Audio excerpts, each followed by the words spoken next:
अमरनाथ यात्रियों पर हुए आतंकी हमले को लेकर कांग्रेस के उपाध्यक्ष राहुल गांधी ने प्रधानमंत्री नरेंद्र मोदी पर यह कहते हुए हमला किया कि प्रधानमंत्री नरेंद्र मोदी की गलत नीतियों ने कश्मीर में आतंकवादियों के लिए जगह बनाने का काम किया।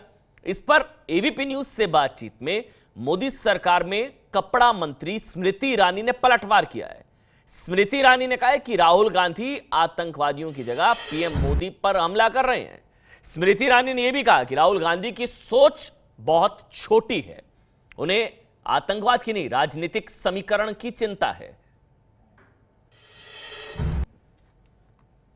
कांग्रेस उपाध्यक्ष राहुल गांधी ने अमरनाथ यात्रा को लेकर मोदी सरकार पर बड़ा हमला किया है। उन्होंने कहा है कि मोदी सरकार मासूम लोगों के खून से खेल रही है। हमारे साथ इस पूरे मसले पर बातचीत करने के लिए केंद्रीय मंत्री स्मृति ईरानी, उनसे बात करेंगे। स्मृति जी, आप अमेठी में कड़ी टक्कर दे रहे हैं उनको, लेकिन अमरनाथ यात्रा के मसले पर राहुल गांधी ने आपकी सरकार को ज़बरदस्त तरीके से घेरा है, बोला है कि आप मासूमों के खून से खेल रहे हैं।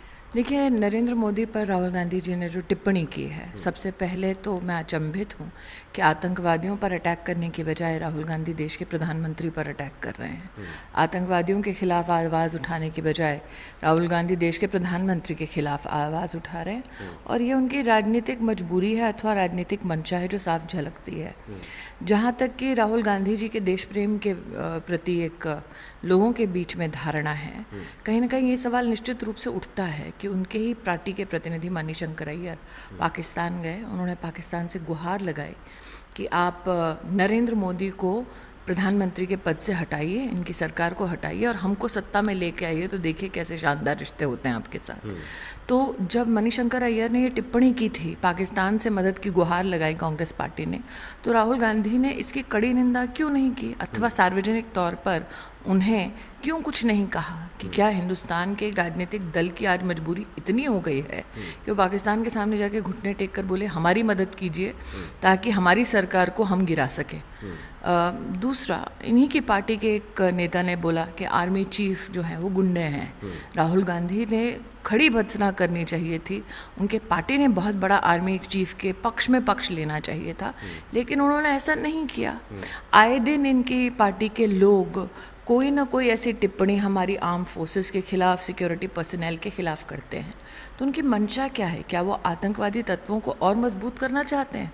और हमारी सिक्योरिटी फोर्सेस जो हर मोड़ पर, हर मंच पर उनसे लड़ती है, उनको और वो कमज़ोर करने का प्रयास कर रहे हैं। राहुल गांधी कह रहे हैं कि जो आतंकी हमला हुआ उससे मोदी का पर्सनल गेन हुआ है, लेकिन इंडिया की स्ट्रेटेजिक लॉस हुआ है। ये पर्सनल गेन का मतलब है, वो कह रहे हैं कि आप आतंकी हमलों को खेत में खड़ी फसल की तरह काट रहे हैं।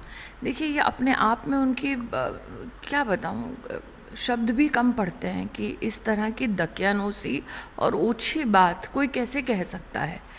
मुझे लगता है कि अगर राहुल गांधी जी हर बार अपने विदेश यात्रा से लौटते हैं तो वो एक न एक वाक्य तलाशते हैं, एक वाक्य तलाशते हैं जिसके आधार पर उन्हें मोदी जी पर कटाक्ष करना होता है। लेकिन मेरा ये मानना है कि देश आज इस गंभीर परिस्थिति में आतंकवाद के मुद्दे को लेकर एकजुट है, प्रधानमंत्री जी के साथ खड़ा है, और ये देश अच्छी तरह से जानता है कि नेतृत्व की काबिलियत राहुल जी में है नहीं। तो उनकी इस टिप्पणी को और कोई भी टिप्पणी करके किसी भी प्रकार की गंभीर सोच देना मुझे लगता है व्यर्थ है। राहुल गांधी ने ट्वीट करके ये भी कहा है कि जो बेमेल समझौता हुआ है कश्मीर में पीडीपी और बीजेपी का, उसकी वजह से पूरे देश को सफ़र करना पड़ रहा है, उसका नुकसान उठाना पड़ रहा है। इस कमेंट से ही ये समझ आता है कि राहुल गांधी जी को चिंता आतंकवाद की नहीं है, उनको चिंता आज भी राजनीतिक समीकरणों की है। तो आपको लग रहा है कि वो राजनीतिक समीकरण से की वजह से दुखी होकर और आतंकी हमले का के मौके पर उसका राजनीतिक फायदा लेना चाहते हैं? 3 साल आज भी उनको कभी ना कभी इस बात का जो एहसास दिलाती हैं चीज़ें, चाहे वो सर्जिकल स्ट्राइक हो, चाहे वो सक्सेसफुल डिमोनेटाइजेशन हो, चाहे वो इतना लंबे अंतराल तक जीएसटी का पारित ना होना और मोदी जी के नेतृत्व में जीएसटी का पारित होना, एक आर्थिक जो क्रांति है देश में आना, उनको हजम नहीं होता है। तो निश्चित रूप से वो कोई ना कोई तो माध्यम तलाशेंगे ही कटाक्ष करने का, प्रहार करने का। लेकिन आज की परिस्थिति में जब आतंकवादी हमला होता है तब देश को एकजुट रहने की मुझे लगता है कहीं ना कहीं उनकी ओर से एक योगदान होना चाहिए, लेकिन ये अपेक्षा करना भी व्यर्थ है उनसे। आपने बड़ा आरोप लगाया राहुल गांधी पे कि उनके राजनीतिक सूझबूझ नहीं है, राजनीतिक नेतृत्व क्षमता नहीं है। वो पार्टी के, एक बड़ी राष्ट्रीय पार्टी के राष्ट्रीय उपाध्यक्ष हैं। जी जानती हूँ, ये उनका दुर्भाग्य, हमारा नहीं।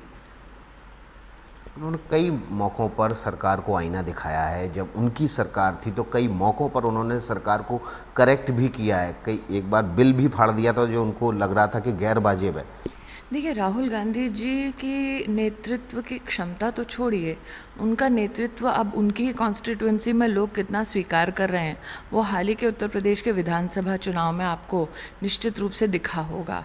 अमेठी के इतिहास में पहली बार 5 विधानसभा की सीटों में से 4 विधानसभा में बीजेपी का ऐतिहासिक तौर पर जीतना और 5वीं सीट पर भी कांग्रेस का ना आना, ये अपने आप में अमेठी के कॉन्स्टिट्यूएंसी और उनके नागरिकों का संदेश है राष्ट्र को कि उन्हें ही राहुल गांधी का नेतृत्व मंजूर नहीं है। तो देश की हम क्या बात करेंगे। अभी हाल ही में कांग्रेस के एक वरिष्ठ नेता हैं PL पुनिया, उन्होंने आपके ऊपर एक निजी टिप्पणी की है, उस पर क्या कहना है आपका? ये पुनिया साहब मुझसे उम्र में बहुत बड़े हैं।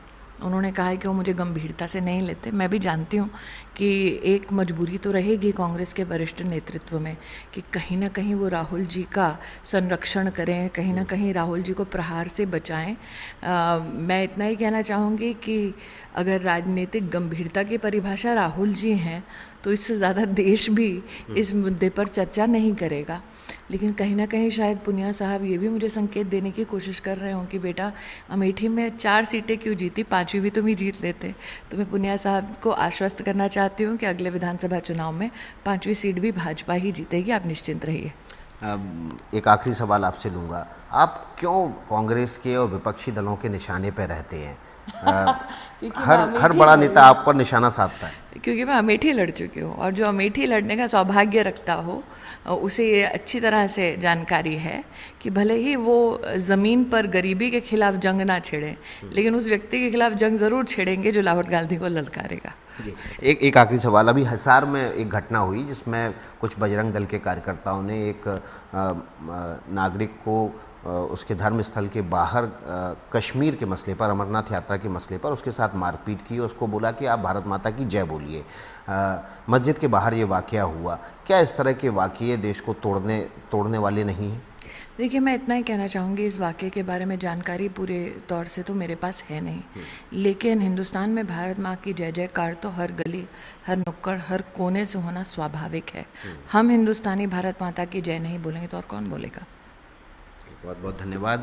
स्मृति ईरानी का कहना है कि राहुल गांधी में राजनीतिक नेतृत्व क्षमता नहीं है, उनकी राजनीतिक सूझबूझ ही नहीं है और इसलिए वो बजाय भारत सरकार का साथ देने के, बजाय उन मासूम लोगों का साथ देने के जो इस आतंकी हमले में मारे गए, वो आतंकियों के साथ खड़े हुए हैं। विकास भदौरिया, ABP न्यूज़, दिल्ली। तो राहुल गांधी पर स्मृति ईरानी ने पलटवार किया है। उन्होंने कहा है कि दरअसल राहुल गांधी को अपनी राजनीति की चिंता है, राजनीतिक समीकरण की चिंता है, आतंकवाद की नहीं है। आपको बता दें, राहुल गांधी ने हमला बोला था, उसका जवाब दिया है कि राहुल गांधी आतंकवाद को लेकर गंभीर हैं ही नहीं, उनको दरअसल अपनी राजनीति की चिंता है। क्योंकि PDP से गठबंधन को लेकर जो राहुल गांधी ने कहा था, इसके अलावा राहुल गांधी ने क्या ट्वीट किया था, क्या अमरनाथ यात्रियों पर जो हमला हुआ था उसको लेकर क्या कहा था, जिसके बाद स्मृति ईरानी का ये जवाब। राहुल गांधी ने ट्वीट किया कि मोदी की नीतियों ने कश्मीर में आतंकवादियों के लिए जगह बनाने का काम किया, इससे भारत को गंभीर रणनीतिक नुकसान। मोदी का व्यक्तिगत फायदा, भारत की रणनीतिक हार और निर्दोष भारतीयों के खून की कुर्बानी। मतलब भारत की रणनीतिक हार और निर्दोष भारतीयों के खून की कुर्बानी जो है वो मोदी का व्यक्तिगत फायदा है। इस तरह से समझाने की कोशिश की और यह सवाल भी पूछा विकास भदौरिया ने, जिसका जवाब दिया स्मृति ईरानी ने कि दरअसल राहुल गांधी को अपनी राजनीति की चिंता है। ये है ABP न्यूज़, आपको रखे आगे।